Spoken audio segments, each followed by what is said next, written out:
Well, good morning, everybody. Hopefully, you're enjoying this beautiful summer weather in Michigan. Truly is pure Michigan today. It's so nice. I'm enjoying it.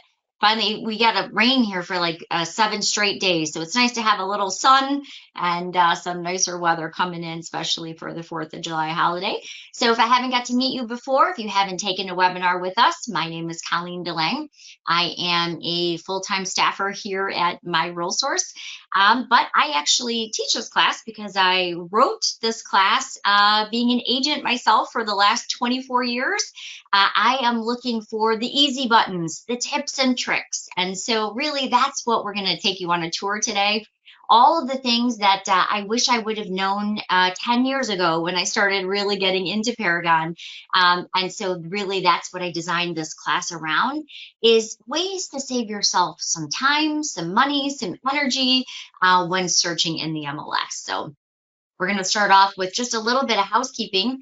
First of all, I am lucky enough to have my good friend and my coworker, Taylor, who is in the background and is going to be answering your questions today. So how this works is we want to make it as interactive as possible, especially if you're coming in from one of our vendored MLSs. So welcome. We've opened up our classes to the 9 MLSs that we now vendor, like UPAR, Saginaw, Midland, Bay.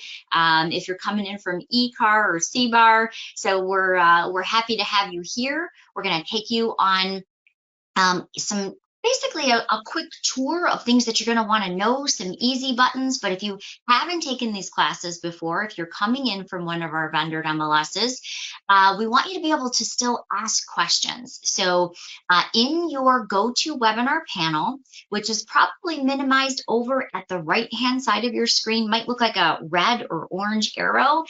If you open that up, you're going to see the questions box. You'll also see that I've included some handouts there for you underneath the questions box. And so you can download those. Those are great references.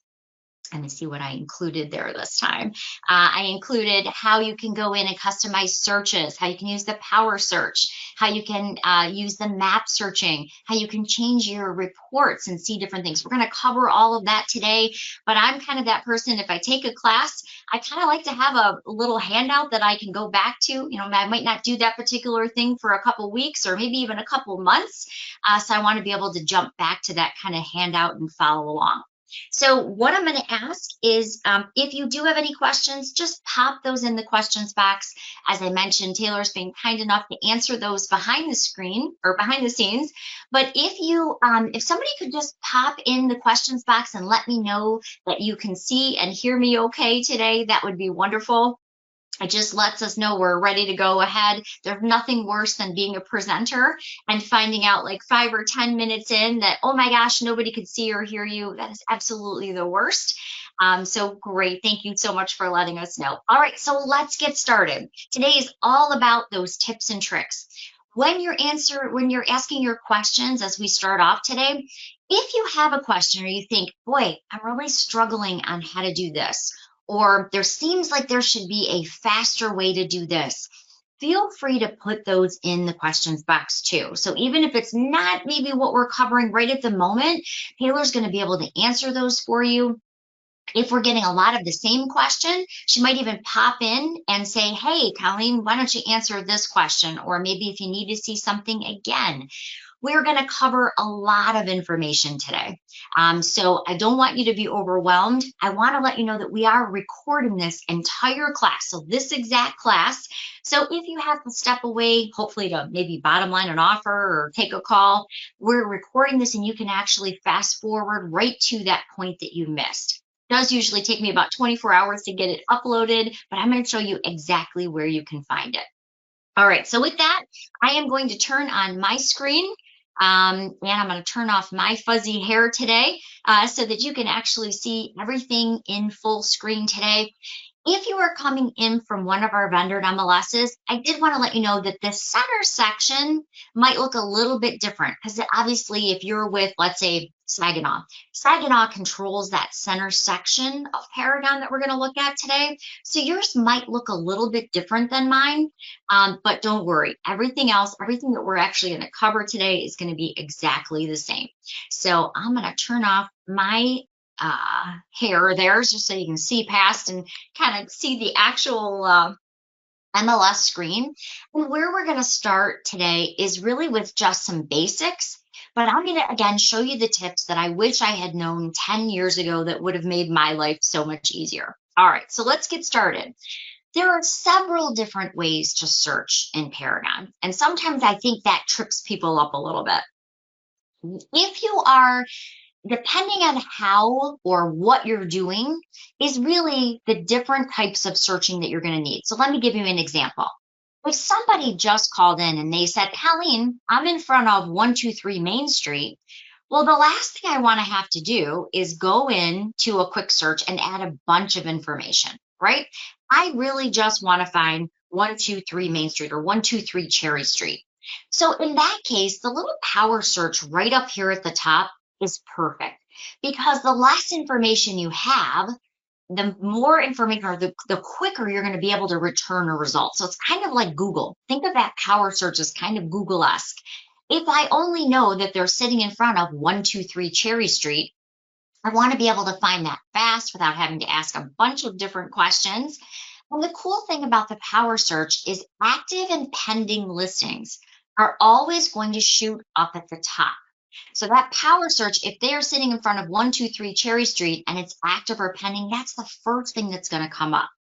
Now, of course, there's quite a few 123 Cherry Streets here. If I wanted to see the 10 listings that pulled up for me, instead of having to go one by one and try to figure out what are they talking about, and quite honestly, if a buyer's sitting in front of a house with a sign in front of it, it will probably be active or pending, right? So those are, of course, going to shoot to the top. I can click on that and open it right up and take a look at that specific listing. However, let's say that there's a couple 123 Cherry Streets in your area. You can actually click on Listings 10 right here, that top bar, and that's going to open up all those listings for you to quickly go through.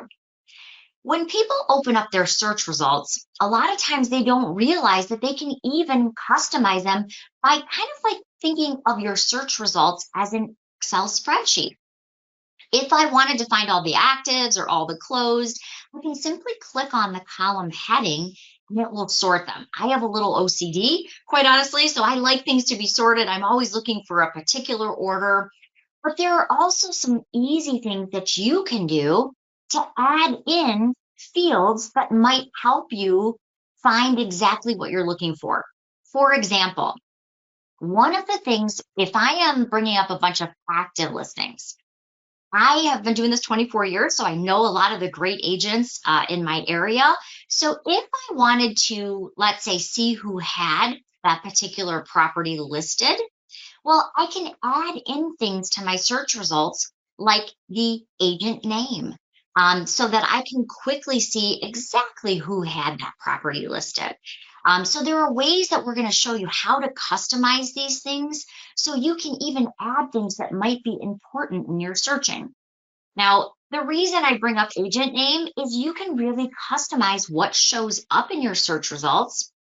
And if I am, let's say, going to show 10 listings, for example, well, I'm really never going to not show an agent's listing just because who it's listed by, because that would be wrong. But I've had the pleasure of working with some great agents. And if I'm going to show 10 listings, well, first of all, in our market, if you have 10 to show, that's pretty awesome because in our low inventory market, if I have 2 to show today, I'm really happy. But if I have had some great closings with agents I've worked with, I might want to shoot them to the top of my showings versus maybe keeping them way down at the bottom. So really easy to customize these things. And that's really what we're going to show you today. So your first tip or time-saving tip, if you will, is using this power search. This power search comes in handy when you're looking for a particular address. I'm going to use one that we recently just closed here. So I'm going to do 42,000 Hensel.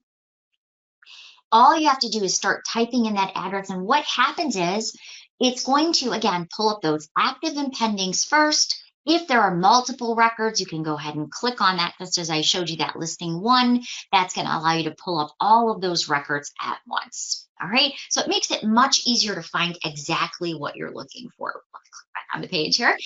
When you're looking at that particular listing, there are also some helpful colorful icons.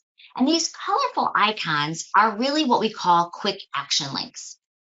And let me give you a good example of why those are so important today. The last thing you want to have to do is when you found the listing you're looking for and you want more information, the last thing you want to have to do is leave the listing record, go log into, let's say, public records.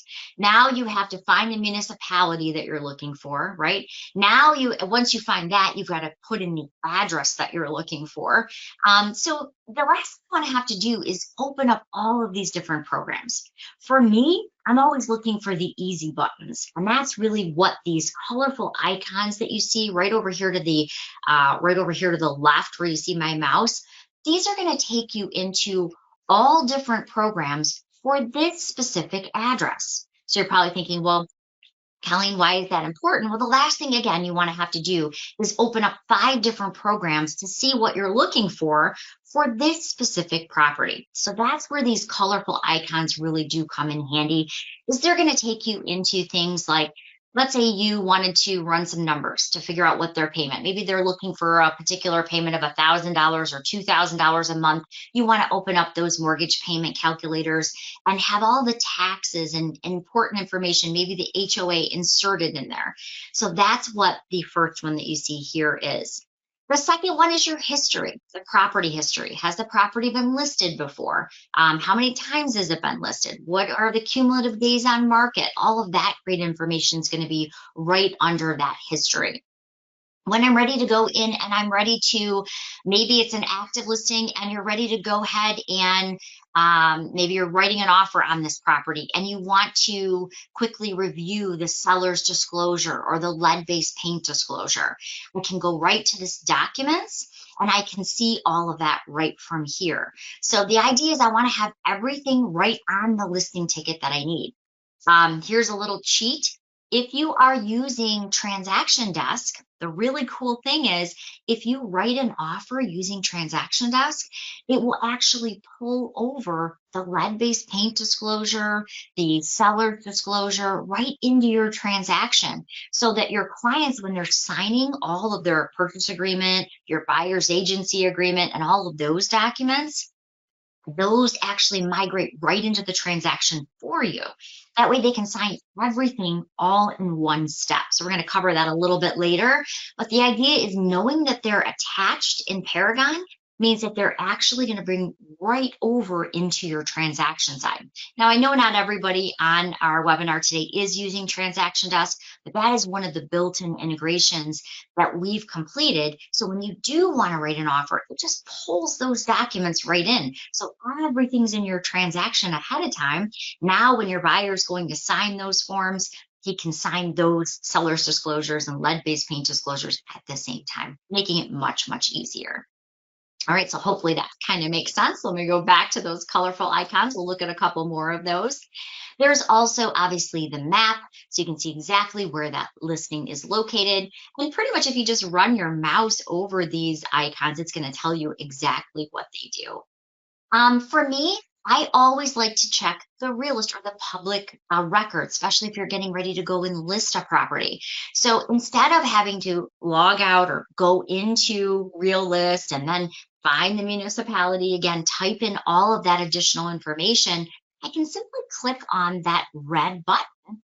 And that's going to open up that Realist record for me. So if I'm getting ready to, let's say, go on a listing appointment, I always check the MLS, one, to see has it previously been listed?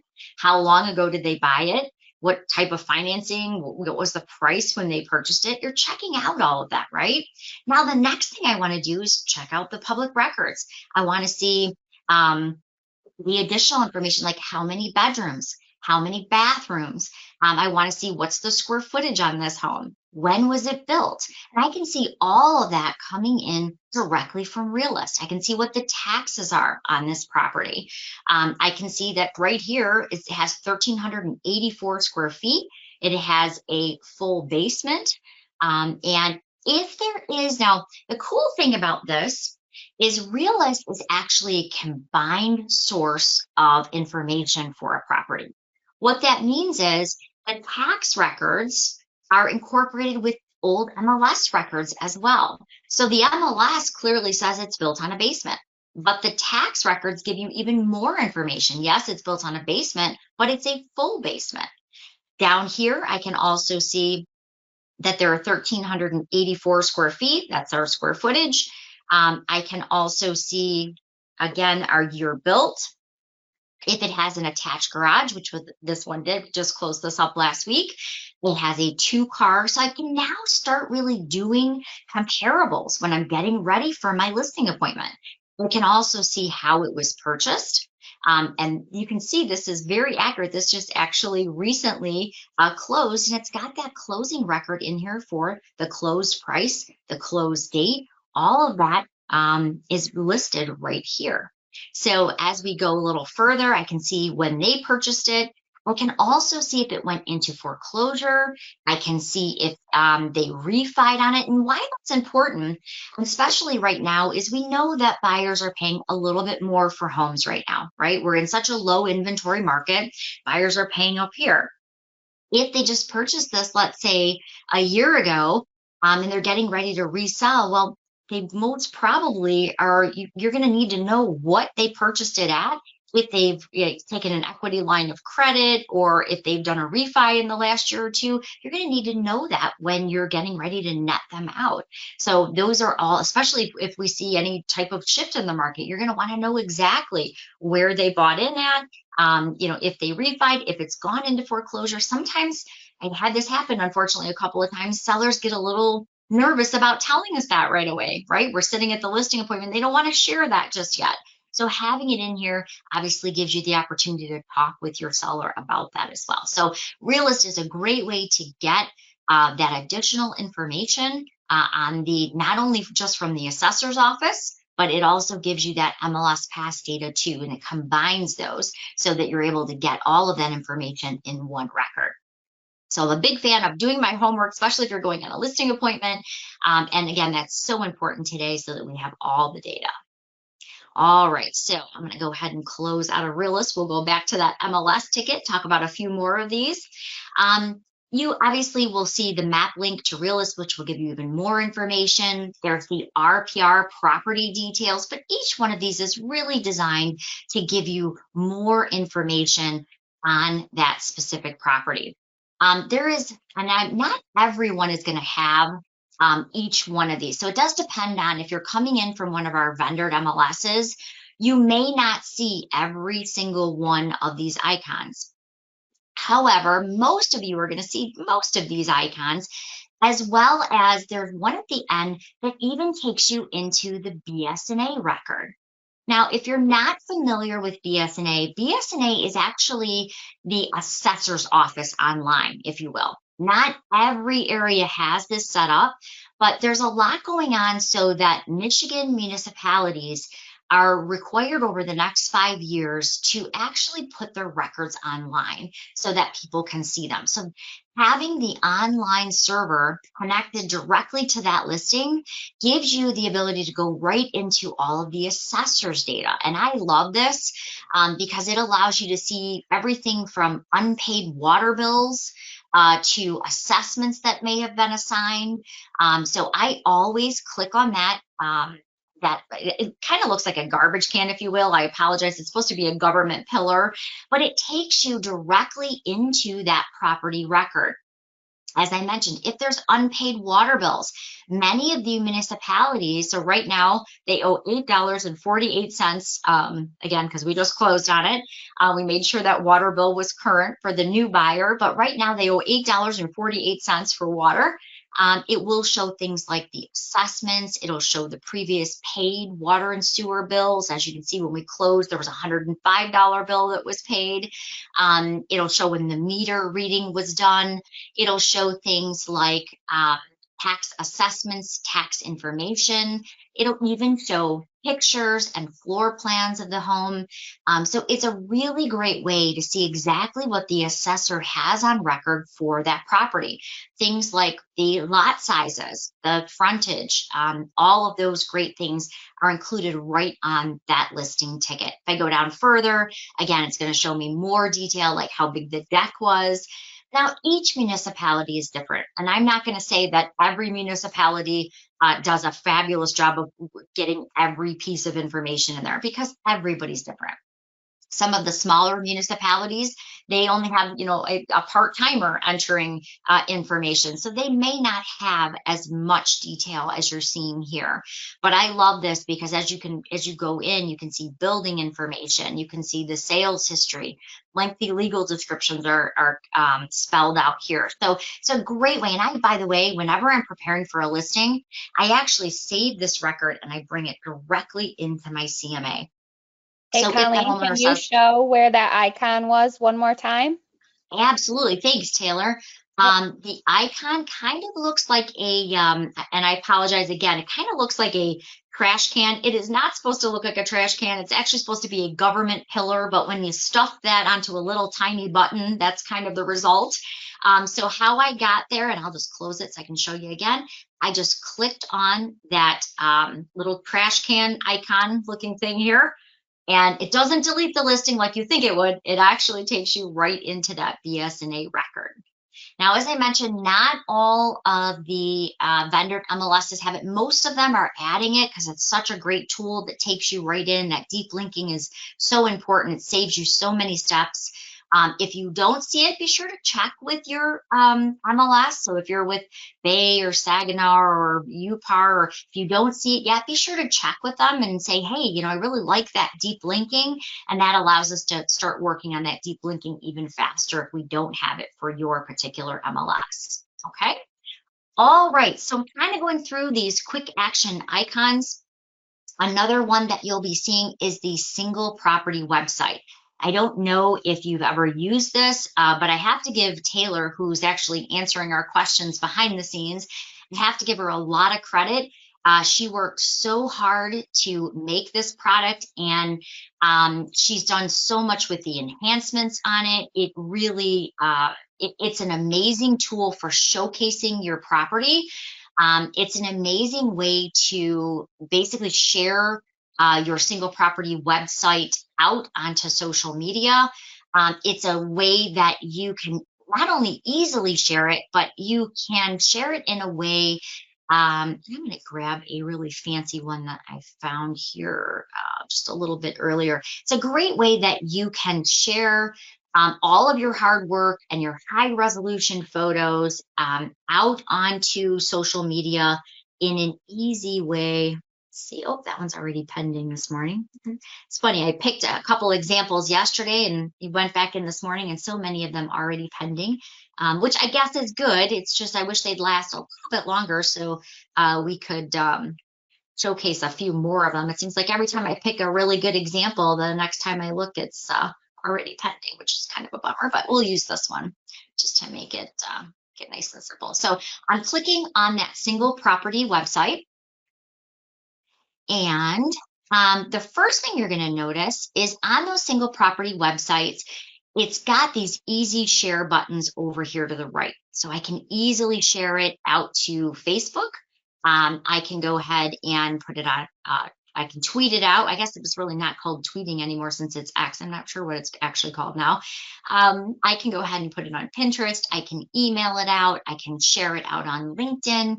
But what I wanted to show you is when clients are looking on their phones or they're looking on their tablet, it's going to use those great high resolution photos so that they can quickly and easily see the gallery style view that you're looking at here. It will, of course, give them some easy to read graphics about the property like they're used to seeing on places like Zillow or Realtor.com. So it's nice and easy on the eyes. They can zoom in, to exactly how many bedrooms, how many bathrooms. There's also a nice, easy to use map. They can even do driving directions from there. With one click, I can easily be connected to the agent. I can even find out where that agent works. And I can also see other listings that that particular agent has. So if this is not the particular home for them, but maybe you have another one listed down the street, it's only going to show your listings. And I love that because I still see so many great agents sharing their listings from places like Zillow or Redfin or other sources. The problem is when you share from those other sources, the agents who just purchased that zip code are now capitalizing on all of your hard work, right? All of your great photos, all of your captions and descriptions that you've put into the MLS. They're now being able to, get those leads from all of your hard work. So if you're going to share your listing, share it from the single property website where it's going to give that lead back to you. It's obviously going to showcase all of your other listings, no advertising, no other agents, no other companies, no other mortgage companies are showing up on your single property website. It's only advertising you. Very easy, as I mentioned, to share it. I'm going to move my GoToWebinar box here to make it a little easier to share. If I want to share it maybe to my business page, maybe I want to share it on an office page, I can do that as well. The first time you do have to log in, obviously, to your Facebook account. Once you've done that, it's going to allow you to choose where do you want to share this. If you're a little bit nervous about maybe sharing this the first time, you can always change it to only me as well. And then you are going to be the only one who sees that. So you can kind of look at it first before you make it public. Again, you can share it to a page that you manage, or maybe even a business page, or maybe even your office page. So really easy to share. And I think it makes a really great presentation when they're looking at on it on their phone or on their tablet or even on their computer.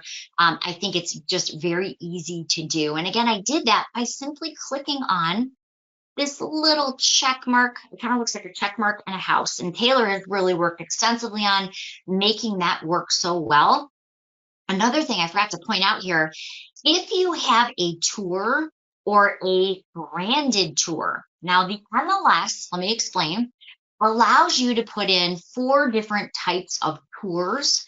Or a lot of, I guess a lot of people do still hire tour companies. Some people hire Matterport companies. You can put it up to 4 different property tours in.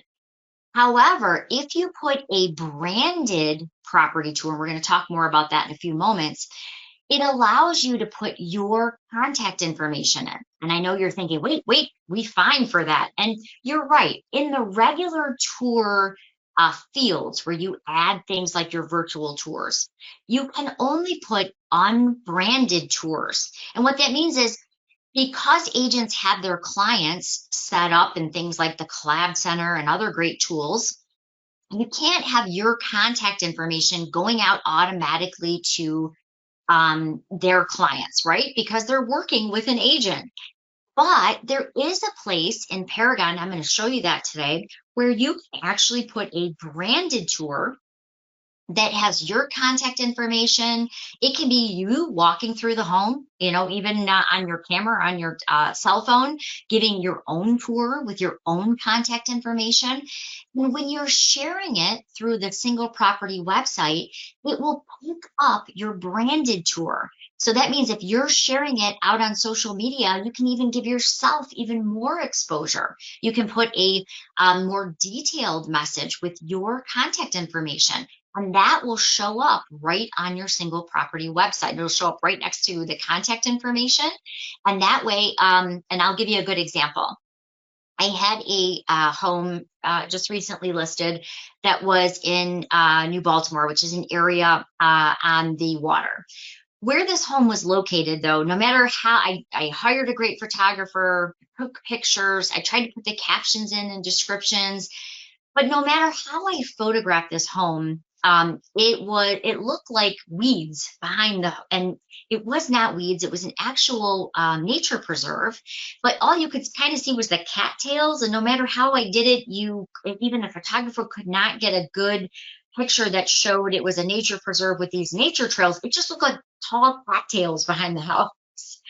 So what I did is I did a branded tour walking through that little marsh area on one of the little paths, and said, I just want to point out that this backs up to a lovely nature preserve. I would love to, take you on a tour. Here's my cell phone number.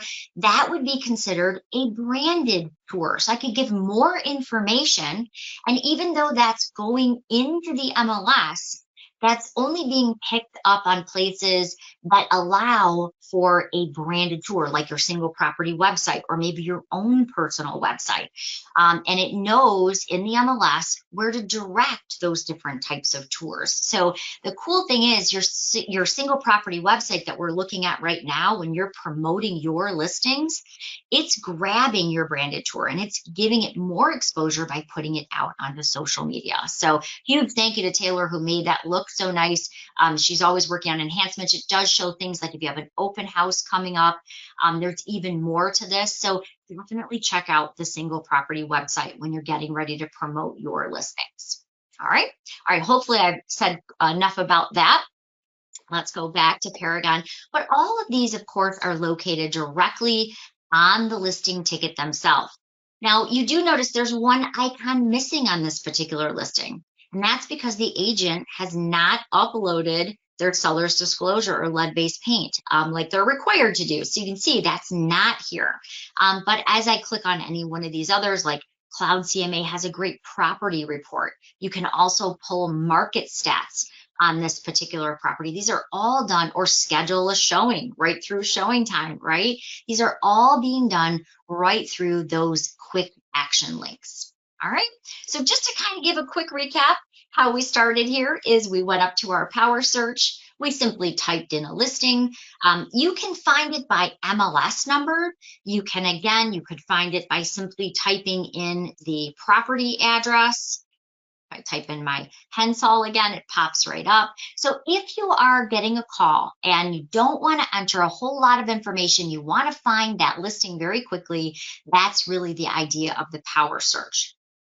Okay, so what happens if you get a floor call? You're sitting at the office, floor call comes in, they send it over to you, and this time you're not looking for a specific address or a specific MLS number like in the power search. In this case, you have a caller that says, I'm looking for a 3-bedroom home. Here's my price range. And you just want to find a couple properties fast. So power search again at the top is good for finding one address, one MLS number, or something very quickly. But if you are looking for a little bit more than just one property, then that may be where you want to use this quick search that you see here. This is where you can tab through and enter information quickly, like they're looking for 3 to 4 bedrooms. They are looking to spend maybe between $2 and $250. But as you can see, I can quickly enter that information. And I know I'm simply going to be looking for active listings. And obviously I can put in my area. So I know that they're looking in Sterling Heights. And this allows me to enter a little bit more information. So I'm getting not just one property back, but in this case, I'm getting 5 active listings back.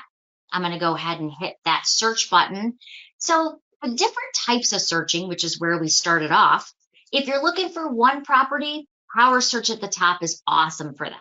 If you're looking for a couple properties fast, well, really, that is where that quick search, again, over here, you see that to my right, that's where I can quickly pull up those 5 properties very quick, just typing in a little information, tabbing through, and now I see I've got my 5 active properties. So remember how I said in my area, I've been really fortunate. Most of the agents that I work with are great agents, and I've had mostly good closing. Once in a while, you do have that agent who won't pick up his phone, won't return your call, and you feel like you're doing the entire transaction all alone. So it is kind of nice to see who has it listed, just so you kind of know as you're showing those properties. I might be doing a little more work on this one. Again, if I am going to show all of these properties, I can go ahead and simply select all of those properties. And maybe I want to, I'm going to be showing these to my buyer and I want to send these over to the ShowingTime carts. I don't know if you've used ShowingTime lately. They've really changed their UI. They've made it even easier to use. But I'm still talking to so many great agents out there who are scheduling showings one by one. If this is you, let me tell you, there's a better way. It's called the ShowingTime Carts. And I, again, this is really designed around what I didn't know for a long time. I was literally going in, I was scheduling showings one by one on 3 or 4 showings at a time, like you see here. And then I would go into my phone and I would try to do a map so I could see, where do I start? Where do I stop? Well, it was painful, right? And you're trying to now, then you realize, oh, one has a blackout time. Now I got to rearrange all of my showing order. That is not convenient. So what you want to do is, if you're going to be showing all of these properties that we just pulled up, you want to use the ShowingTime carts. So the easiest way is, once you have the properties that you want to show, the easiest way to show those in a ShowingTime cart is to just select them. And if there's one you didn't want to show, let's say there's one I didn't want to show, I can just deselect it. But the easiest way is now to check off the ones you want to show. We're going to go up to what I like to call the hidden easy button, and that's going to be actions. Actions is where you can click ShowingTime, and I now can put those in the ShowingTime cart. If you've not used the ShowingTime cart, it is one of my favorite features. It makes it really easy to schedule multiple showings at one time.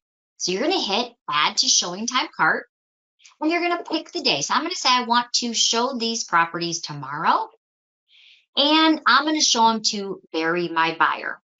Now, you don't have to add a name in here, but what's nice about using this in the ShowingTime cart is that if you put the buyer's name in there, it's going to show you how many properties you've shown to this buyer.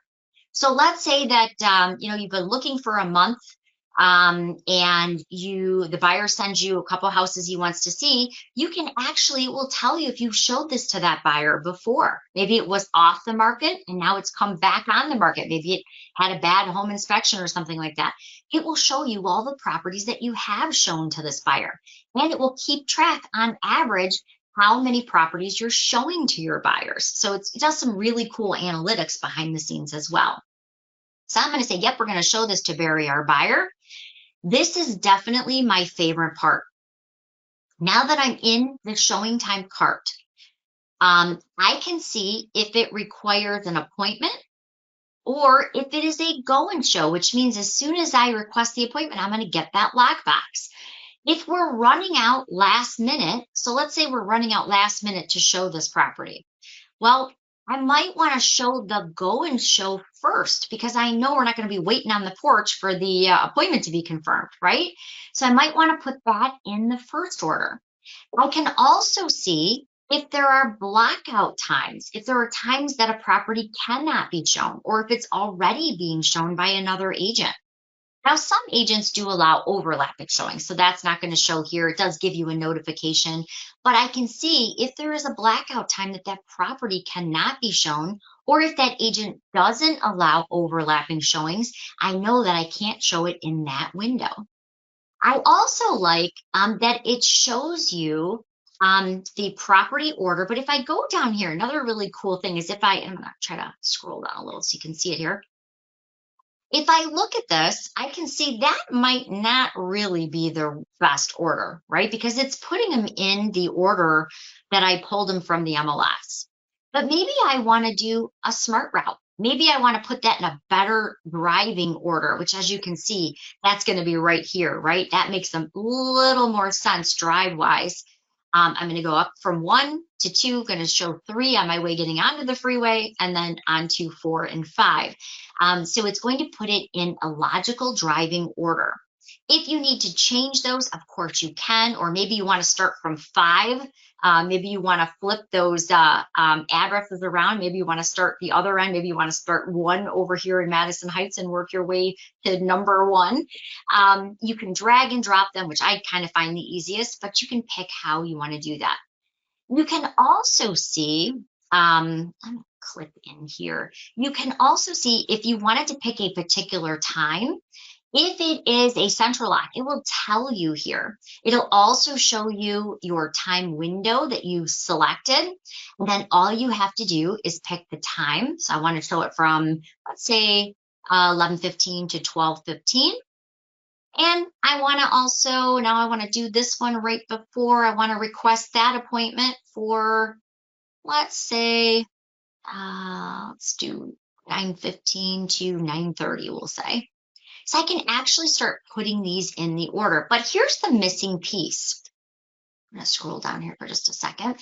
You can also see the time that it's going to take you. It's going to take you approximately 6 minutes to get from this property to this property. So not only can you pick your times from here, but you can also see the different driving directions here. So let me close this window so you can see that a little bit better here. You can also see that it's going to take you from property A to property B. It's going to take you approximately 12 minutes. So if I'm tight on my showing schedules, and I want to make sure I have enough time to get from property A to property B, I can see exactly how long it's going to take us to drive. So this one isn't so bad because these are all pretty close, but sometimes if it takes 30 minutes to drive from one property to another, especially if it has an electronic lockbox on it, you want to make sure you're giving yourself enough time, because a lot of those electronic lock boxes only give you a 15-minute window, meaning a 15-minute window before your appointment and a 15-minute window after. So you want to make sure you're giving yourself enough appointment time in that window to get there and have enough time to show the property. So you can see it's 6.6 miles away. It's going to take approximately 12 minutes. So when I'm scheduling them out, I can see all of that in one easy screen. So I don't know if this helps you, but if you're like me and you are scheduling them one by one, this is so much simpler. Another thing is I seem to always get the challenging buyers. I don't know, maybe it's the crazy hair I have. I don't know. I seem to attract the more challenging buyers. This is the nicest way I can say it.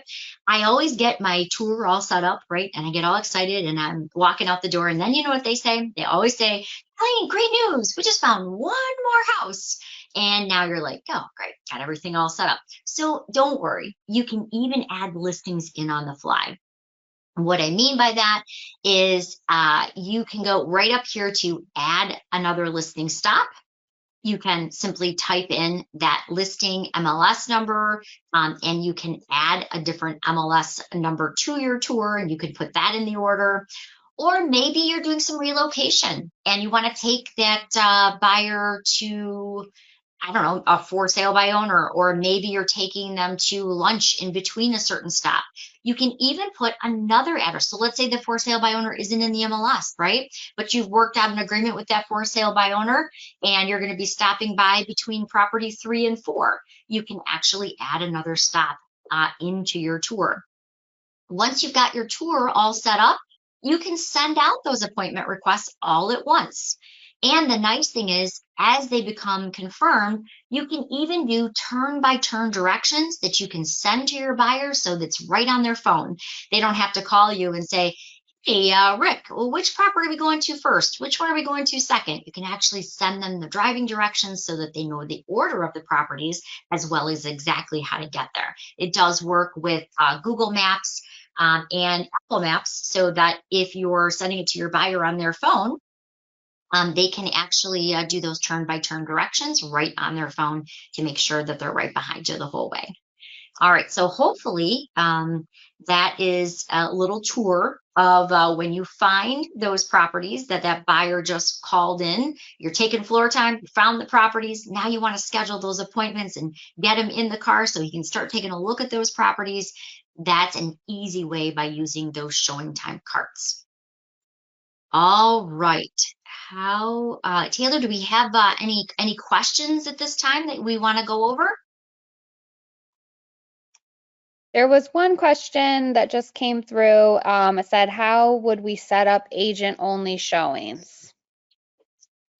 Agent, meaning the two questions. So are you talking maybe more of the non-overlapping showings? We talked a little bit about overlapping showings. If that's what you're referring to, and I'm sorry, I don't know exactly what you meant by agent-only showings, because there's two things that could mean. So let me kind of go back. We were talking about non-overlapping showings, and that can be done right in your profile. So let me show you where you would do that. In your ShowingTime profile, which you would find under resources, this is where you could set up whether you wanted to allow overlapping showings on your listings. What I mean by that is if you go to resources and you go to ShowingTime, this is where on your listings, you can set it up per listing how you want your showings to be handled. So if you were referring to, yes, I want overlapping showings, or no, I don't, that can actually be done right under the listing section. So if I go into this listing, for instance, if I did not want overlapping showings, I could actually say, no, I don't want to allow those here. This is also where you set up whether you want it to be an appointment, whether you want it to be a go and show. Do you want to allow appraisals and walkthroughs to automatically be scheduled? So this is where you can change that. The one you would be looking for, if that's what you're referring to, is allow scheduling overlaps, yes or no. Now, some brokers don't allow this practice, I'll be honest. So you want to check with your broker. But this is where you can say, now I like to always let the agent know. My broker says we can have overlapping showings, but do check with your broker. I like to let the other agent know as a courtesy that there may be someone in the home so that they're not surprised. I literally showed houses 2 weeks ago. There were 4 of us. This is how bad inventory is right now, right? There were 4 of us on the porch waiting with our clients to get into the house while someone was finishing their showing. So I do like to let everyone know that could be a possibility. There may be, 2 or 3 showings going on in that hour. So I do like to let them know ahead of time. That's where you're picking that. Do check with your broker. Not all brokers allow that. Some brokers do not want more than one showing to be scheduled at that time. Now, as a courtesy, showing etiquette, in case you don't know, in case you're new, is that you allow that person to finish their showing, and also be aware, especially with electronic lock boxes, you want the agent who is showing the property to put the key back in and lock that lockbox. And I'm going to tell you why. We get a lot of these, and it's very unfortunate. It's a crazy day and age, right? You want to know that who's responsible for those showings. And if something goes wrong in the house, if the home is vandalized, if the home has damage, and sometimes it's not even the agent's fault, something falls off the wall and breaks, you don't want to be responsible for that, or you want to be the one who reports, hey, we just got here, here's what you see, right? You want to make sure if you are allowing those overlapping showings, let that agent finish their showing. Always give them the courtesy. Usually stay, and sometimes you go look at the backyard, right? Or you walk around the front yard and until they're done. Then you ask them to make sure that they put the key in, lock up that lockbox, because that's being recorded in these electronic lockboxes, that their showing ended at this time. Now you've opened it up and you're going in, and that's important. A lot of, I have people tell me all the time, I just hand off the key to the other agent. Well, first of all, how do you know that is the other agent? Because they're telling you? That always amazes me. Sometimes people will ask for a card. That's a little better, but it still doesn't show. It shows that you're walking in their appointment. And so it's important you really lock that lockbox up and allow that other agent to open it. So that really is the showing agent. They just didn't grab somebody on their team's card, that they are the listing, or that they are the agent who made the appointment. There's crazy stuff that goes on out there. And we just had a report of, unfortunately, the agent made the appointment and sent someone on their team. and it wasn't a licensed team member. And that's a violation because they cannot have those lockbox codes. And some of the MLSs fine to $5,000 for an offense like that. So you got to make sure you're following those rules, especially when it comes to giving out those lockbox codes to only the people who should be having it. So long story short, if you are talking about overlapping showings, that's where you actually go in and you can determine whether you want those to be overlapping or not. And I went on a whole tangent about just being safe and being careful because it is kind of a crazy day and age. So hopefully, and Taylor, if you can let me know if that's what they were referring to, that would be helpful too, in case I missed their question altogether. All right, so hopefully you're picking up a couple time-saving tips, especially when it comes to using ShowingTime and those ShowingTime carts. Can't recommend those enough. It really makes it much simpler than doing it on a one-by-one basis.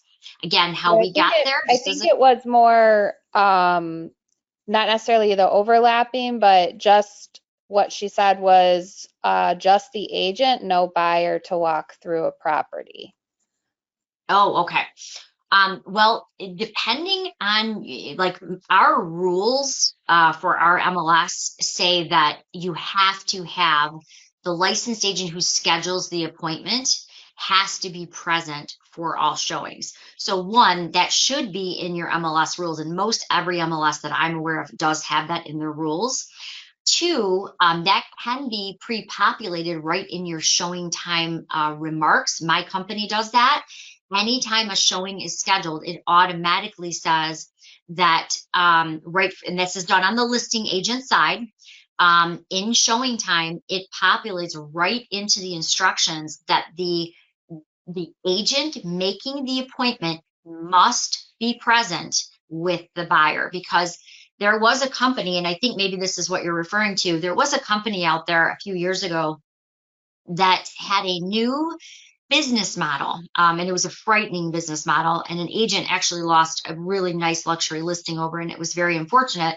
The agent got a call from a very upset seller, and that seller basically said, I just got home and there's these people walking around my home. There's no agent. They're buyers that just walked in off the street. And that's exactly what had happened is there was, and that's where when every MLS changed their rules, there was this company out there that was taking sign calls. They would put on a sign, want to see this house today.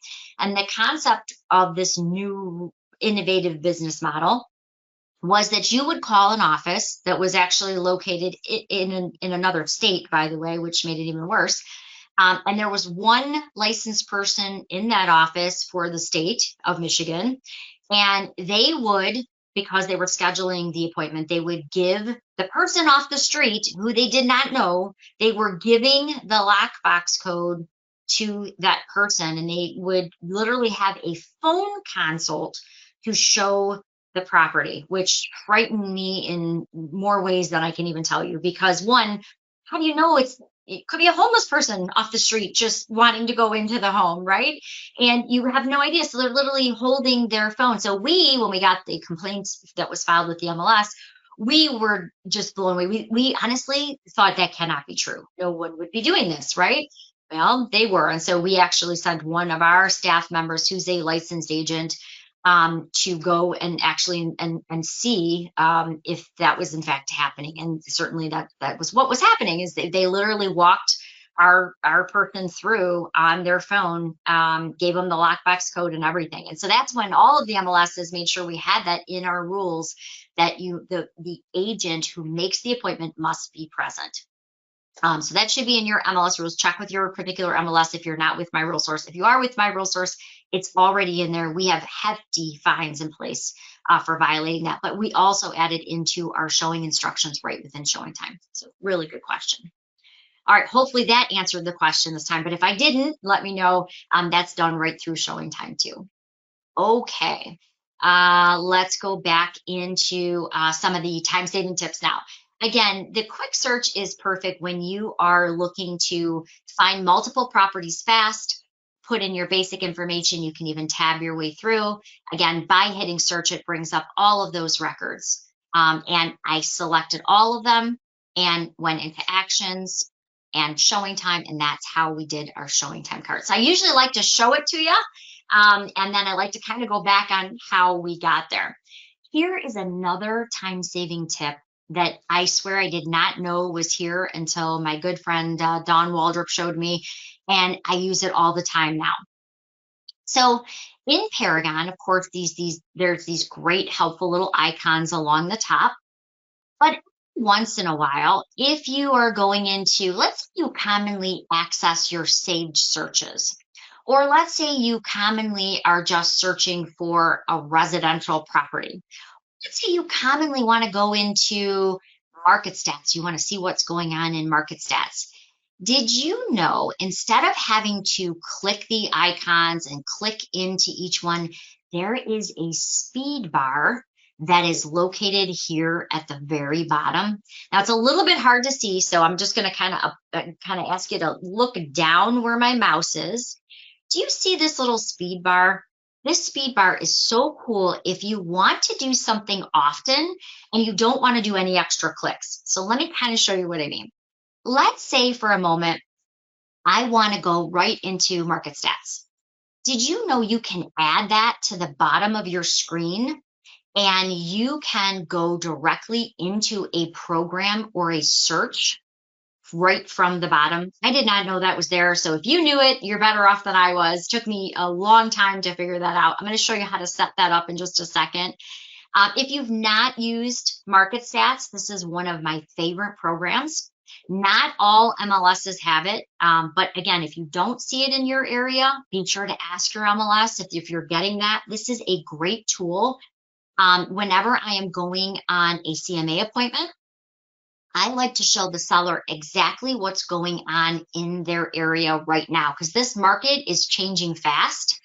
And it's so fast paced and it's different. I'm seeing some areas that are down in inventory 10% and some that are down 55%. So when you're sitting with a seller, how are you educating them what's going on in their market? So what you saw me do is I went in for my speed bar, I went into market stats, and I just clicked this little fast stats right here at the top. If I want to show, let's say I'm going on a listing appointment tonight in Sterling Heights, and I want to show my seller what is going on in that Sterling Heights market. With just clicking on the name of the city, I created this easy to read graph. And what that tells that seller is right now, according from 1 year ago in May, well, this is always a rolling month behind, if you will. So in May of 2023, there were 101 listings on the market in Sterling Heights. This year, there's 103, which means we actually are 2% in the positive here. But still, we are seeing, because of the low inventory, we're still seeing a huge gain in our average sales price, right? Last year, the average sales price for this city was $328. This year, it's $352. So we're seeing quite a large increase, even though we have a positive amount of inventory by just 2%. So every city is different. I love that it breaks down condos in the same fashion. It's going to break those down, but it's a really easy way to educate your seller on exactly what's going on in the market. So I can very quickly see that we're up 2%. I can see what's going on in our average sales price all by simply just clicking on the map. So let me show you that one more time, because I know I'm covering a lot here. We're sort of jumping around. That's kind of the point of this class. It's just the tips and tricks, if you will. But I clicked on market stats because I had it right in my speed bar. And I went into fast stats. Market stats does a lot more than that. You can create social media graphs, show that you're an expert in the area. You can outline your own area too. But this is as easy as literally clicking on the county that you want to show stats for. And it's maybe I want to show this time what's going on in Shelby Township. It creates this great little PDF that I can pop open. This one's a little bit different story, right? Look, in Shelby Township, we're down negative 4%, but we still have that large increase here in our average sales price from 461 to 479. So again, having this right in my CMA, I actually save this and pull it into my cloud CMA so that I can educate the seller on exactly what's going on in their marketplace. Okay, so you're probably wondering, well, Colleen, how did you get that speed bar down there? Well, here's how the speed bar works. You can pretty much put whatever you want down here. Maybe you want to go into your saved property searches. By one click, instead of starting going into search, then clicking save search, then finding them, put it on your speed bar. This allows me to pull up those saved searches that I have saved for clients. How you customize your speed bar is just going to the bottom, clicking on that little circle or that little gear, and it asks you, well, what do you want to be in your speed bar? So maybe I don't want it to be my saved property searches. I'll take a few of these out here. Maybe I want it to be just going into a residential search without any extra clicks. I'm going to say I want to add my residential search to my speed bar. That's all you have to do. It's going to allow you to put either a program or save searches, or maybe you want to run your inventory. Maybe you want to put your inventory down here so you can see how much you've sold for the last year or 5 years, or I think we have history going back 15 years here at My Real Source. So if I want to go right into my residential search without having to do those extra clicks, add it to your speed bar. And look, that'll open up your residential search right from here. You can add new listing input. You can do anything. You can dream it up and put it here at the bottom. If I want to start a residential search, I can do that. I think that's actually what I added. You can do all of that by just going down to that gear. So I'm going to go back to my gear. And it's going to ask me simply, what do I want to add? Maybe I want to do my hot sheet. Maybe I want to do my inventory. I can add both of those things by simply checking it off. The only thing is, if you're going to add a program, you just go to this menu category and you pick. So if I want it to be on searches, well, I pick search and I say, okay, what type of search do I want it to take me to? If I want it to be on, let's say I want it to be on, we'll do resources on a particular product. Maybe I want to go right into Realist. Maybe I want to go right into my showing time to see if I have any new appointments scheduled on my listing. I'm simply checking it off, hitting add, so it's now in my selected fields. If there's something there you don't want, just check it off and remove it. Just remember to hit save, and that's going to go ahead and customize what shows up at the bottom. All right, so if I, again, want to start my residential search, I'm going to click on it. There it is. If I want to go ahead and start a new listing, maybe I want to put that in maybe I'm doing a lot of listing input and I want to have that right at the bottom. So you can do all of those right from that speed bar. All right, so hopefully I'm pointing out a couple good things. And by now, if you're like me, you're thinking, Colleen, you've jumped around so much. How am I going to remember all of this? Well, don't worry. As I mentioned before, we're recording this entire class. So if you miss anything today, you can actually go right to resources and you're going to find recorded webinars. So this class, give me about 24 hours because I usually try to edit all my or, try to edit and make it as a small file. But if you go to recorded webinars, this is going to take you to our YouTube channel. Another huge thank you to Taylor here. She actually set up our YouTube channel and she has made it where you can find all of our classes easily. You can click on videos and see the latest classes. Like I think it was Friday, we did a Kubacasa class, had 150 people on it, on how to create floor plans, free and easy, just using an app that your MLS provides. Maybe you want to get better at listing entry. You can actually Taylor and I teach that class together, putting listings in from A to Z, everything you ever wanted to know. So all of these are here. And tomorrow you'll also see this class, so you can go right back to it. So don't feel overwhelmed. That's not the purpose of this class. If you want to go back, or you just need to see it again, or you need a refresher because you're doing something 2 months from now and you've forgotten, you can go right back to resources, recorded webinars, And that's going to take you right back to our YouTube channel, which has all of our recorded classes on it. We try to record every single class we do, with the exception of our photos class and our new agent classes. Everything else is there, so use it as a great resource. Also, now that we have opened up all of our classes to all of the MLSs we vendor, if you want to take another class that's coming up, here's an easy way to find them. Right under the education corner here, this has all of our upcoming classes. It's an online catalog, if you will. Let's say you want to know more about ShowingTime. Let's say you want to know more about using Cloud CMA.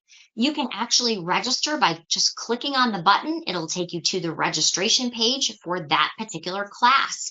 Maybe you want to know more about using tax records, property records, or more about Taylor and I have a new class coming up called Tools for Tackling Low Inventory.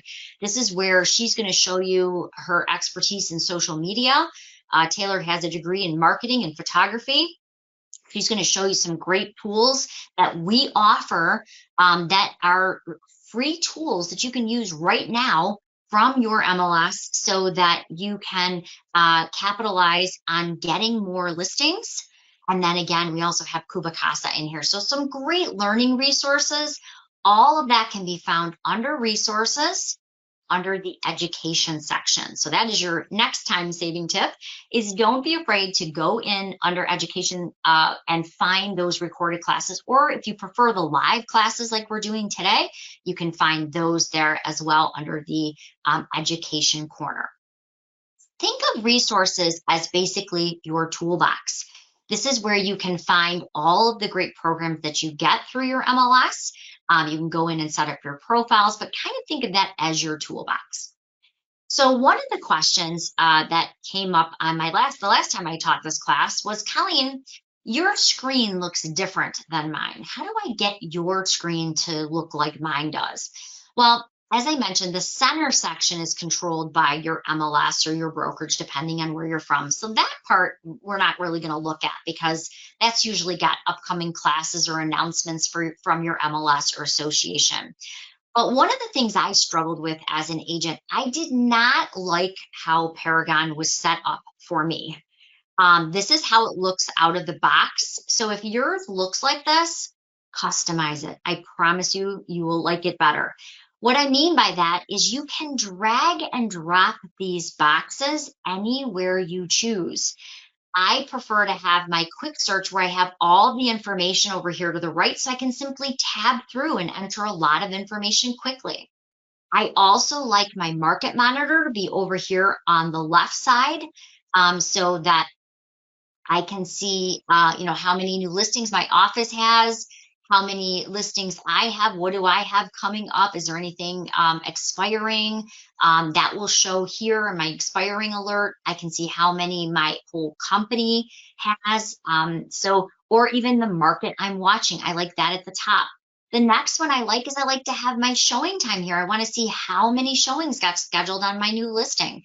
I also want to see how many of my appointments have been confirmed for my buyer client tonight. I can see all of that by having showing time here at the top. So remember, just drag them and drop them where you want. Don't be afraid to customize it so it works best for you. That was huge for me. Okay, another thing that a lot of people don't know is the full address search. I like to call this kind of like my Zillow-esque search. So our search is great for finding one property fast, as I mentioned. But what happens if you maybe don't know, or maybe you're looking for 4 or 5 addresses? So let's say a buyer reaches out to you and that buyer says, Colleen, I am looking for a couple houses I found on Zillow, 123 Main Street, 456 West Street, and 356 Cherry Street. I want to be able to type all of those into one field fast and pull them all up. I want to find them faster than our buyers are finding them on these sites, right? That's really what this full addresses field is. And I want to put one caveat out here because the full address is different than multiple address search. Okay. A lot of people call me and they say, Colleen, I tried this full address thing. It doesn't work like you say. And, and it turns out they're using a different field called multiple address search. That is different. The full address search is where you can, and you'll see it spelled out just like that.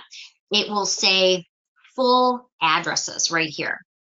This is where I can type in 123 Cherry Street, 456 West Street, 123 Main Street. You see what I'm doing? I'm typing them all in one and just hitting enter. Now, then the question comes up, well, Colleen, what if it's Cherry Avenue or Cherry Lane or Cherry Drive? Don't worry. There's actually a built-in wildcard behind the word Cherry. Can't see it, but it will automatically pull up the drives, the ways, the places, anything after that. But what if, give you another example, what if it's 123 North Avenue?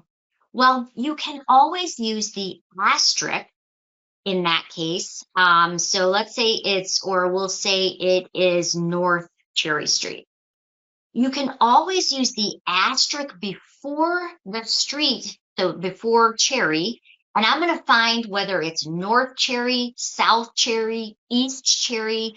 That will automatically pull it up. So think of that asterisk as kind of a wild card just for this particular field, because a lot of times, and I just had this happen, I had somebody call me, a friend of mine, they said, Colleen, I am on Gratiot and I am looking at this house and I think this is the one. We got to get over and see it right away. Well, they didn't know if they were on northbound Gratiot or southbound Gratiot, so they just said Gratiot.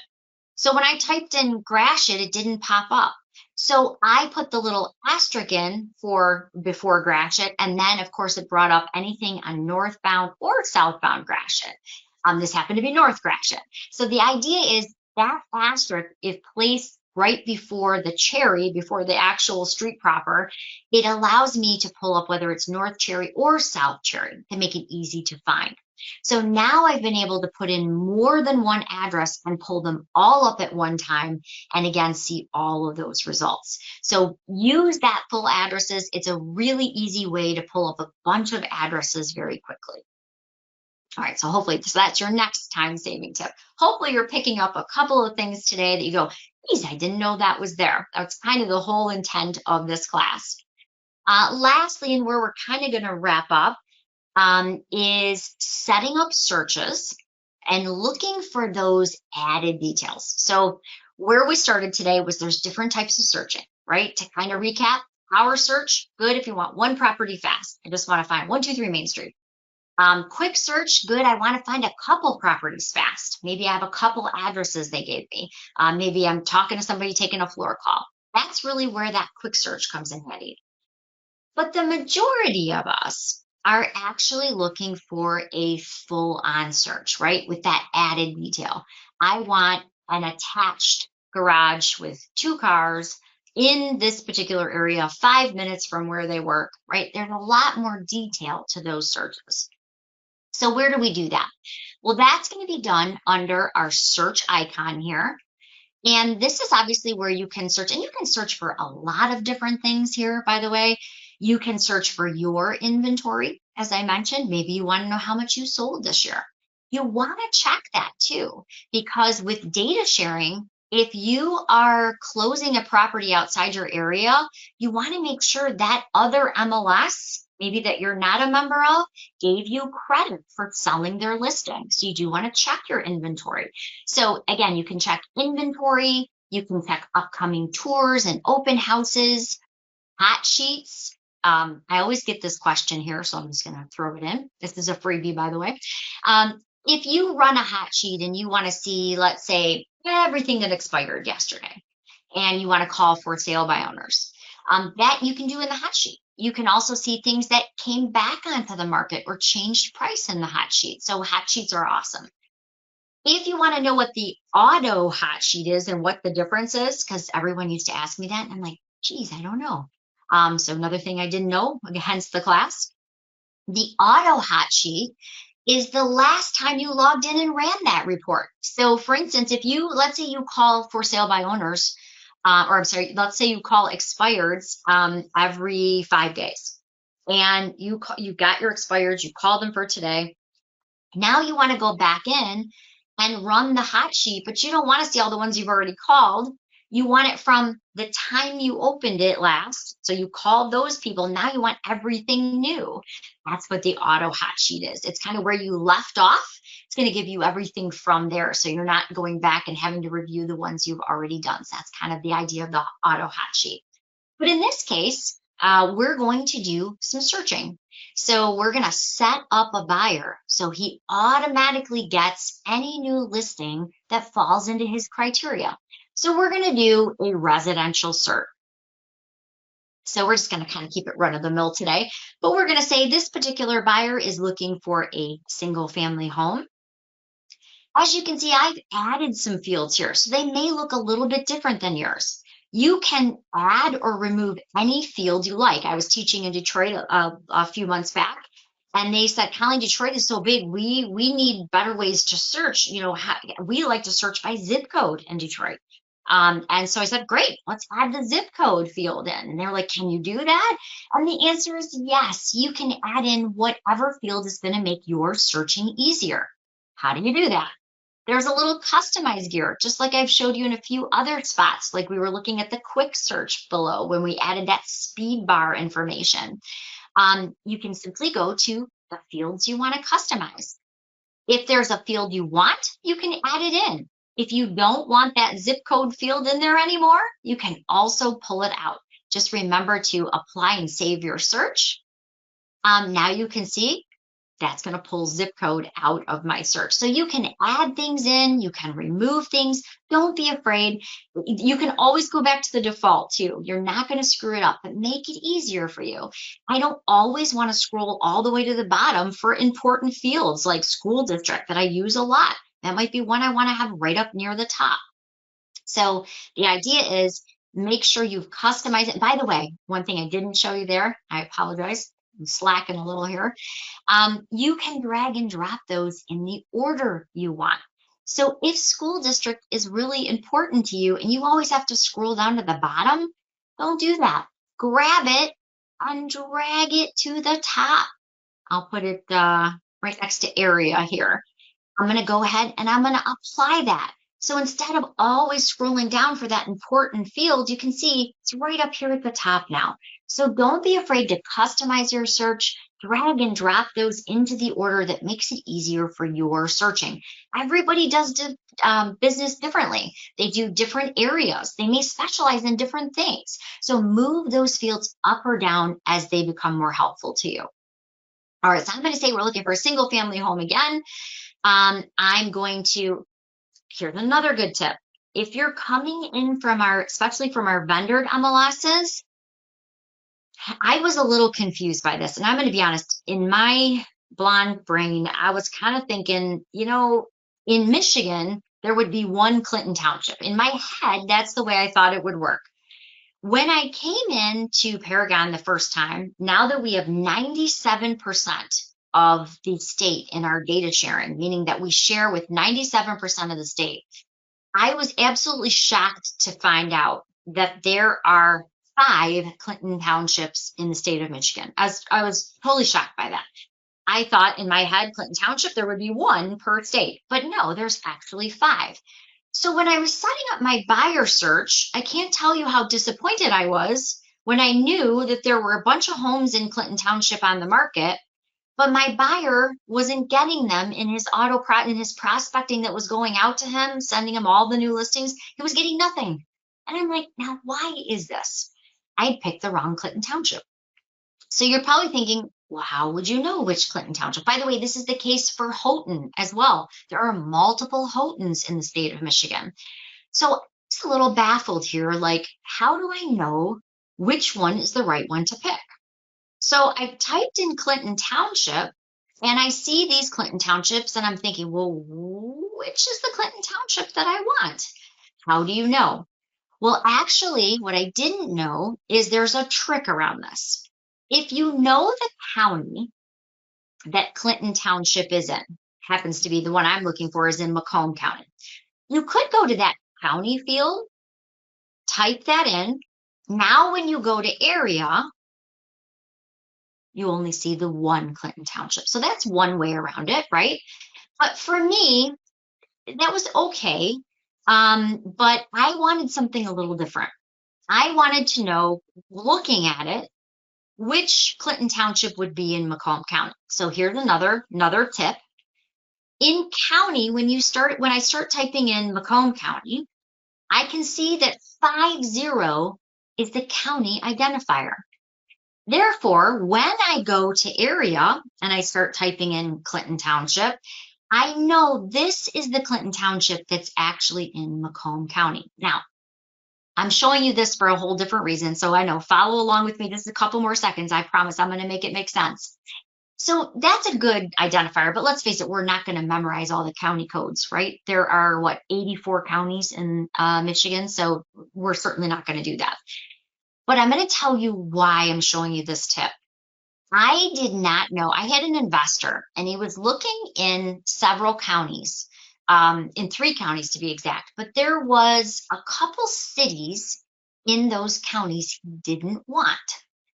And I did not want to get out a map book and figure out all these cities and type them in one by one by one. That would be crazy, right? And I wanted it to automatically go to him. So I didn't want to have to go in and deselect a bunch of listings because I wouldn't want to do that either.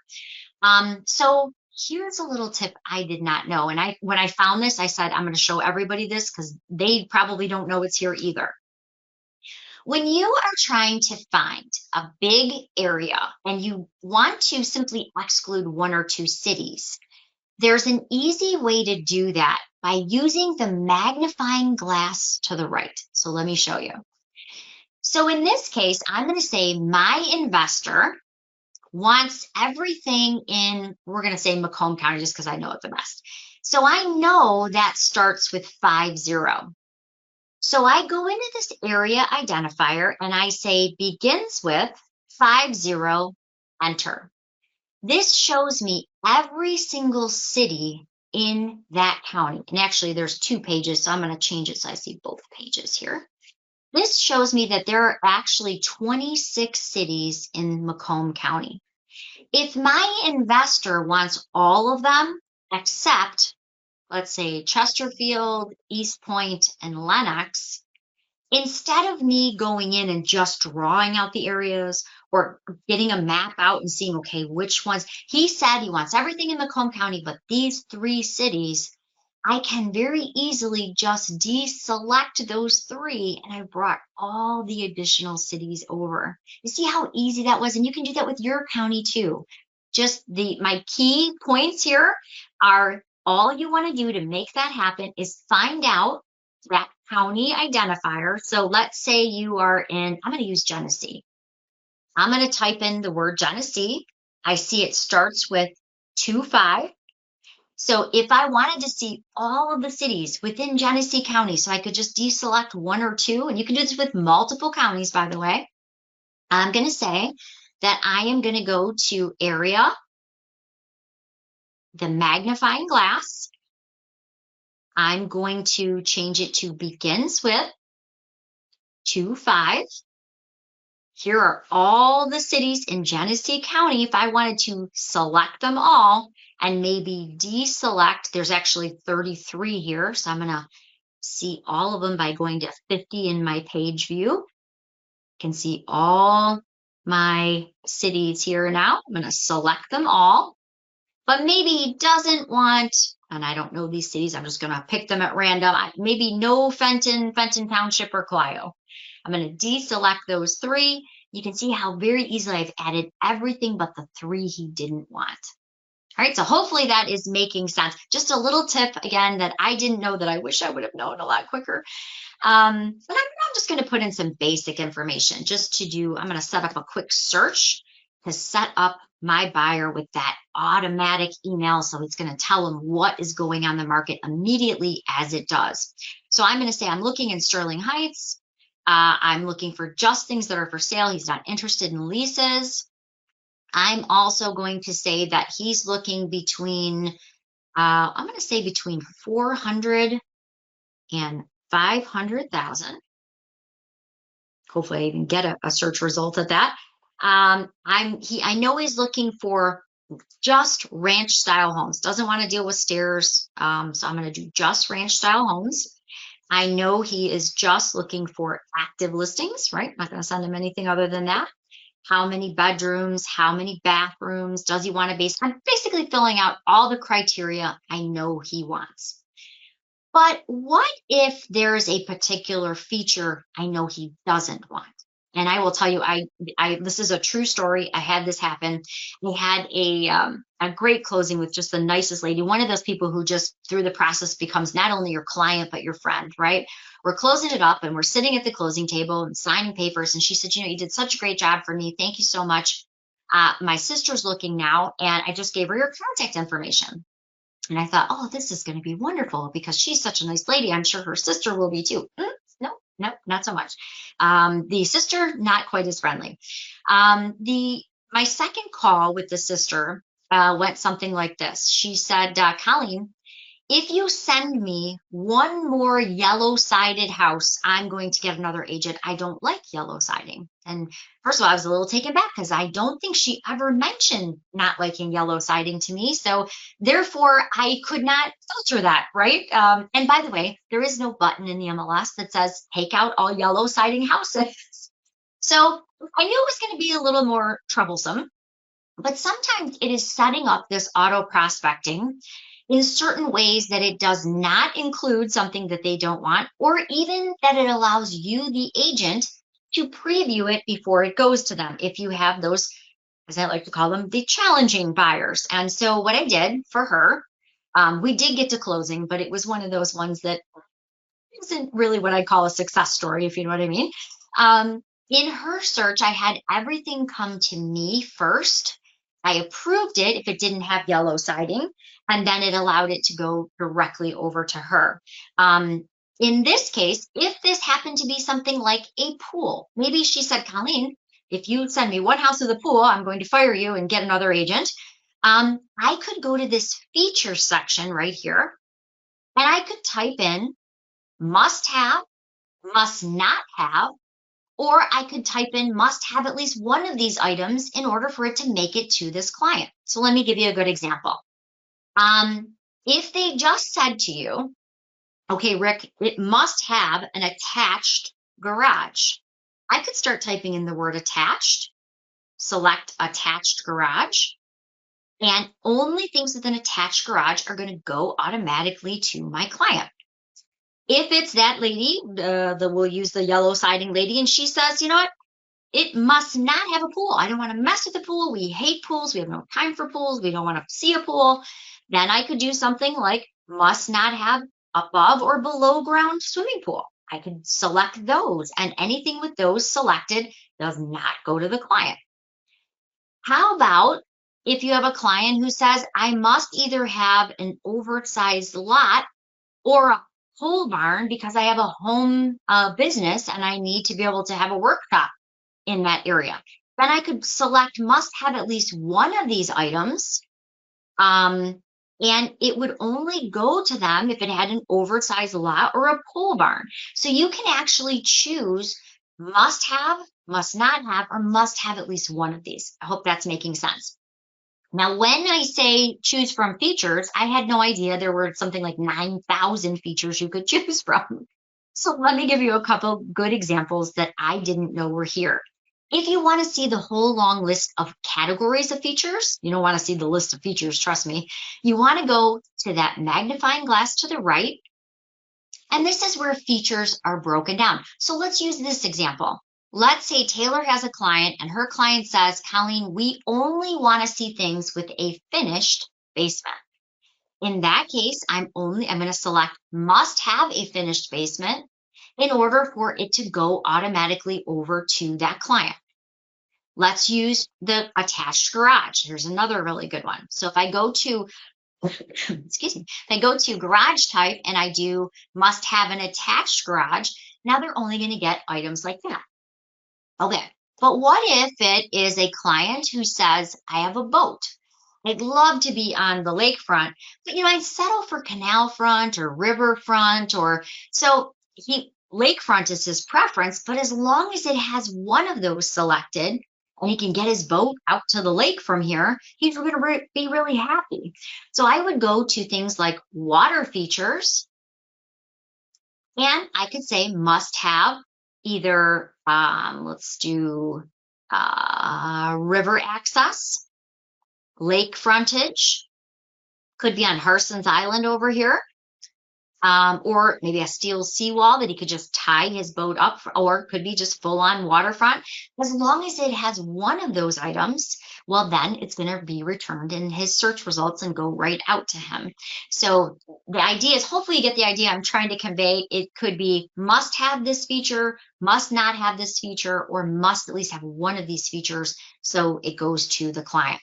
Because if your client has said to you over and over again, I only want to see things with a finished basement, and he's getting a bunch of things without a finished basement, then you're going to get that call saying, hey, I thought we talked about this, right? So you want to make sure you have their search set up so that it has all the features that they're looking for, and features that they're not looking for included as well.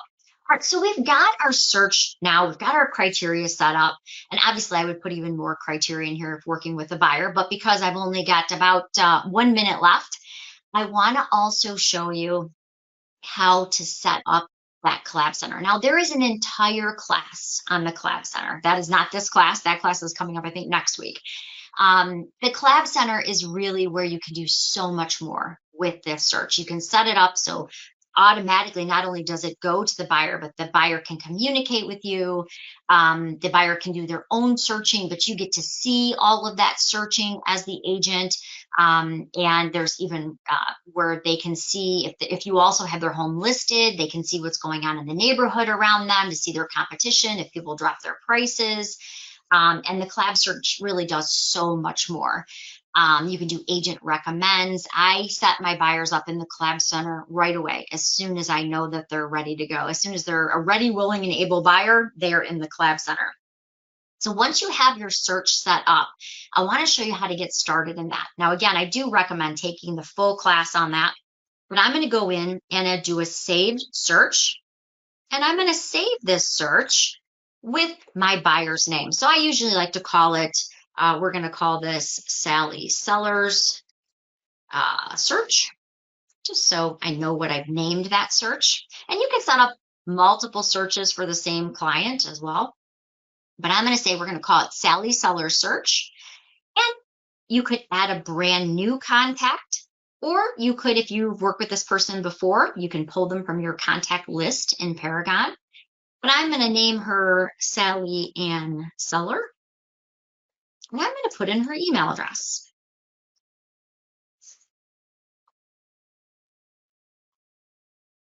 Actually, we would probably make this would actually be, sorry, Sally Ann, we'll call her buyer. So we're doing the buyer search, Colleen. All right, so we're going to call her buyer at,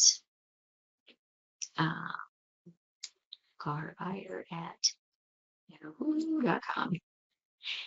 We'll call her buyer one just to make it nice and easy. So we're basically, actually, we'll put her email in there. So we'll do mailinator.com. So I have to go back in and remove them. I end up with all these Sally Sellers and Barry buyers in my account at the end.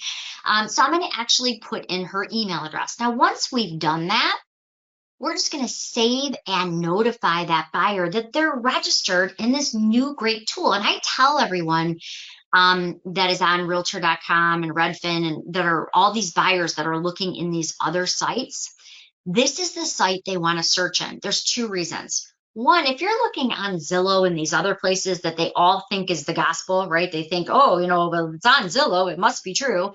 A lot of times those are outdated because they're coming through a feed, or if the homeowner or the agent has claimed them, it breaks the feed to the MLS. So a lot of times they call you and they're like, Rick, I'm very unhappy with you today. Why didn't you send me this particular listing? And you look it up and it's been closed 30 days, but it's still showing active on Zillow.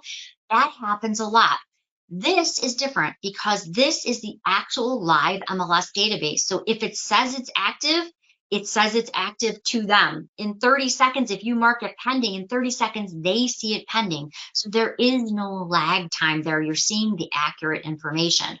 So one or two times they see it like that on, Zillow, and all of a sudden they're like, oh yeah, that does make more sense to search this way. So once you've set up their search, you're simply going to save and notify them. And what that does is it's actually turning on the Collab Center so that they get those automatic notifications anytime something new with their criteria comes onto the market. I'm just going to give you a real quick look at what it looks like. There's a whole lot you can do in here. It works with showing time, so you can schedule their favorites right away. It's got a whole lot of pieces, but you're basically going to send them a welcome. You can customize what you want in that welcome message. You can also write a custom welcome right in your preferences. But once you've turned on their Collab Center, the nice thing is you can see everything that they like, everything that they favorite, and you can do it right through your contacts. So here are all the people I have set up in my Collab Center. If I have Collab Center turned on for them, I can see that by simply clicking on View. I can see everything that they favorite. I can see the last time that they logged in, what was the favorite house that they favorited. A husband and wife or spouses can actually share an account and leave notes for each other. They can compare listings, but they can go in and they can see each property in a nice, easy to read format. They can see everything from tours to the seller's disclosure. They can even contact you to tell you what time they'd like to see the property. There's a helpful mortgage payment calculator as well as the property history in here. So Collab Center allows them to do it all. If they favorite things, again, you get an email notification that they just favorited something, but you can see those right from your contact view. They have 3 favorites. They have 29 undecided. They have 5 that they rejected, when they last were notified, when they last logged in, but all of that is right here in your view. So I love that.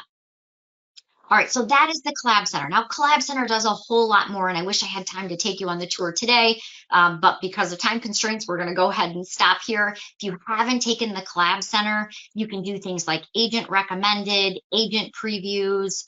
You can do so much in the Collab Center. You can even go to their favorites or their matches. You can click on the number and drop them right into a ShowingTime cart right from here. So it really does so much. But because of time, like I said, we're going to stop right here. Taylor, is there any questions that anybody's tossed out in the last little bit that maybe I can cover? Melody just asked that maybe if you could show the MLS sheet again. She wasn't able to see the bottom of it. The is where the speed bar is, or the I'm not sure which Yeah, MLS. I'm not sure either. If you could clarify, Melody, that'd be great. I'm not sure if you're looking for the hot sheet or the speed bar. I'm going to show you both real quick, just in case. The speed bar, and I apologize, it is at the very bottom of your screen. It is a little hard to see because it's really meant to be kind of thin. But where the speed bar is right down here at the bottom. That's where I had my residential I added, or I could go into Cloud CMA. But if you want to customize that speed bar, it is right over here to the right where that little gear is, if that's what you're referring to. And that's where you can drag and drop those. You can also add some and remove some. It does only allow you to keep up to 6 because it can't have too much in there, obviously. But you just drag and drop what you want to be in there and hit save, if that's what you're referring to. If you're talking about the MLS, what did she call it? The MLS, can't see She the just bottom of said it. MLS sheet. I can't see the bottom of the MLS sheet. So it's something that was up that maybe you clicked on. I was thinking the hot sheet too, but Okay. not So sure. if it's the MLS hot sheet, if you're going to be calling expireds, you're going to do that under search hot sheet. And that's where you can put in that maybe you're looking for something that was status went to expired. Maybe it went yesterday or day before yesterday. You can put in how many days back. So let's say you're looking for expireds 4 days back in the county of what type of home. You can even be very, very specific. As you can see, I didn't put in any information, and there were 1,132 listings that expired in, well, this would be 97% of the state. So there's people to call out there that have expired that you may want to. Now, I always like to, double check from when you run it to see if, make sure it hasn't been relisted with someone. But this is a great hot sheet to run. That auto hot sheet, remember, is going to know I logged in today and will give me everything. If I click on it tomorrow, it's going to give me everything for tomorrow. All right. So hopefully that, and if you get that answer, let me know. Again, just a reminder, we did record this class. You'll find it under resources, under the education section, and recorded webinars. All right. Well, if we don't have anything else, thank you so much for all of your time. Thank you for signing up for the Collab Center. I just saw that little blast, so I appreciate that. Hopefully, the whole point of this class was there was so much I didn't know. And, there is a beginner Paragon class that we do teach, but this was really tips and tricks I wish I knew. And so hopefully you picked up just one or two tips or tricks that will make searching easier. So thank you so much for attending today's class. Thank you, Taylor, for answering all the questions, and happy You're selling, welcome. everybody. Thank you. Great job. Thank you. Have a great day, everybody.